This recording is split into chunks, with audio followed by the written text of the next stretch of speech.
Okay, Bill. So I was thinking about the highlights of my career. And one particular outstanding highlight were the people I got to meet who became friends. mm-hmm. Marcus Bach, Jerry Parker, Johnny Coleman of Christ Universal Temple. There are so many people that have affected my life. Mm-hmm. But that's been a very important aspect. Yeah, let me look. There were a couple others I wanted to mention. Kennedy Schultz became a good friend. Mm-hmm. Tom Costa was a great friend. And I think that another highlight was the Silmar conferences. To me, if there's anything I miss in religious science today is not having the Silmar conferences anymore, because that was fantastic. They were very special. Very, very special. Yeah, absolutely. So Johnny Coleman, by the way, when I founded the DuPage Church, the first tithe we got from any church came from Johnny Coleman. Oh my, that's wonderful. And when Elodie Lane, who was my head practitioner at the North Shore Center in Evanston, when she was named Practitioner of the Year, Johnny Coleman invited the two of us down for their students to do a whole session on spiritual healing. Oh, wonderful. Yeah. And when Elizabeth and Michael Rand wrote their book, Shortcut to a Miracle, Johnny was the very first person to invite them down to do a workshop on the thing.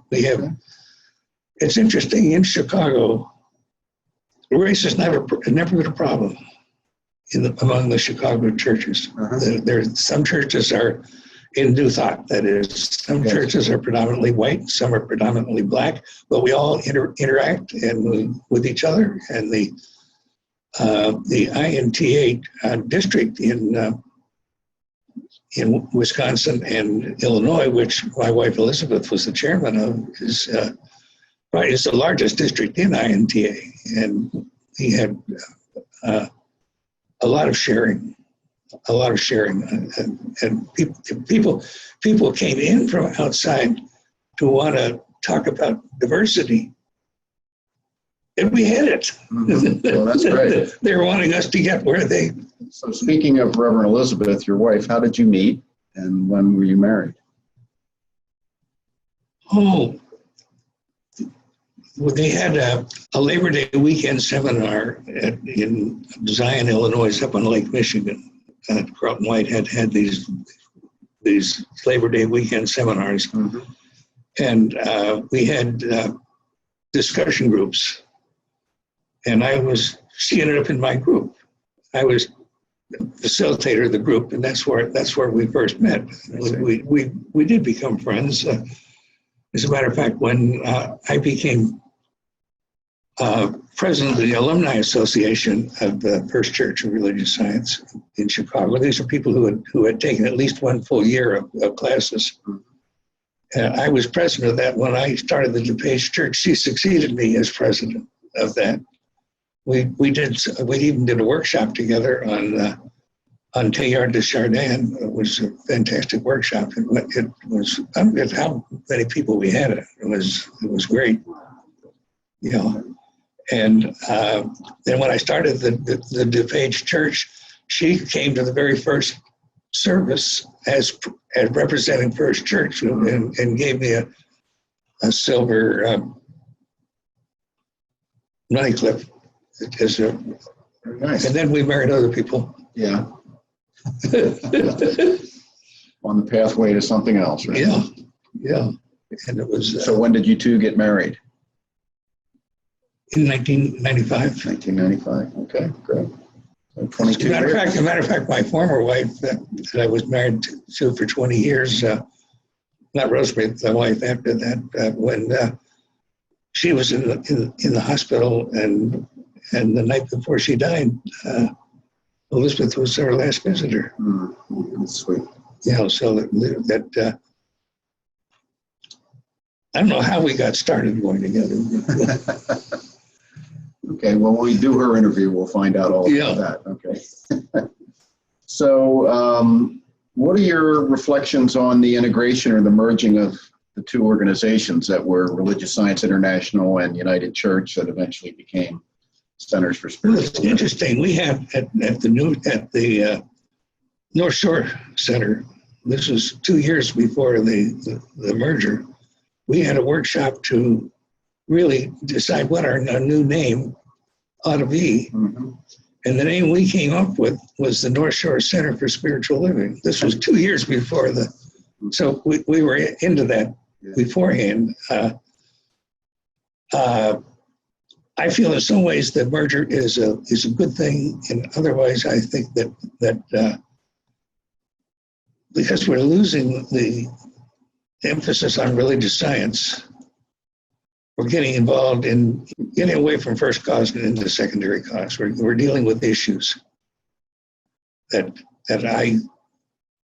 I feel that our job is to train people and to teach them the science of mind, help them discover the truth of themselves, and then what they do, I would rather treat in whatever organizations they involve with that they do, rather than putting ourselves together as an organization that does things, because in many of the issues with which we get involved, there are people on both sides. It could be the destruction of Centers for Spiritual Living, if that sort of thing, because one example is also in AA and in the Baha'i Faith, which are two of the largest, fastest growing organizations in the world. They're in the millions. Mm-hmm. And they teach principles. They don't get involved with outside issues, and they're entirely self-supporting, and they're growing. When we get into outside issues, people can come into our teaching and get involved with the issues without even bothering to learn the principles that we teach. And if they go into the active work with ideas of limitation and that sort of thing in their consciousness, that can lead to a degradation of our teaching. One example, and this goes way back before AA, there was an organization called the Washingtonians in the early 1800s, which was their problem was alcoholism. It became a huge organization, very, very successful in treating people with drinking. They also got involved with abolition. And that split the organization in half. Mm-hmm. In AA, we have a saying, "Shoemaker, stick to thy last." And in our teaching, we have a set of principles, the science of mind principles that we teach. That is what distinguishes us from any other organization. And that has been our primary purpose up to now, and that should continue to be our primary purpose. And if people feel motivated to certain forms of social action, fine. Get with the organizations that are doing it and bring your teaching to those organizations. Mm-hmm. Teach them. Not the Baha'is do that a lot. One example, the High Judge was sent to a court that has a huge backlog, and he cleared up the backlog by one simple way: getting rid of backbiting on the staff. He discovered that's what was holding up everything was in the staff. Our principles are so powerful. That's what we should be standing for. That's what we should be recognized for. That's what people should want to learn. That's what people should want to practice in their own lives, regardless of what they're doing. And going into social action things, we're getting into things that many other organizations are also doing, and we're diluting our own effort. Okay. So you said you wanted to mention something about being active in ecumenical interfaith organizations and so forth? I was saying that in the INTA mostly was unity. And INTA is International New Thought Alliance. New Thought Alliance, and it leads unity and Universal Foundation for Better Living, and a number of independent churches, but they're all basic teaching that derives from Emma Curtis Hopkins in the beginning. So what do you see as the main impact of religious science in the world, and what do you see for the future? I think the main impact is in the area of positive thinking. And that this is something that's caught on that many people don't even realize where it comes from. Even though Norman Vincent Peale was the first to admit that he got it from Ernest Holmes. Mm-hmm. And what do you think the future holds for our movement? Ideally, if we can focus on our teaching, focus on our principles, there's no limit to what we can do and no limit to what the people that we teach can do. But if we jump into doing things and making that a primary purpose,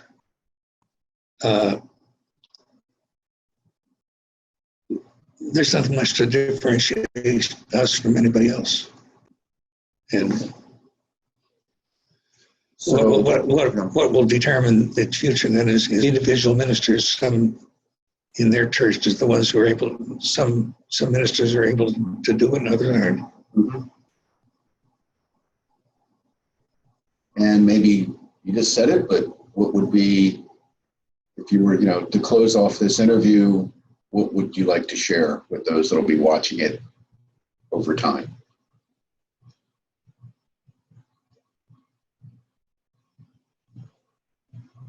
I would like to share with the realization of the people who are watching it, if you're watching it, that there is within you the power to do anything that you want to do, to accomplish what you want to accomplish, to set an example for other people. We talk about creating a world that works for everyone. That will result from you learning the principles and living according to the principles. That's how it would come together.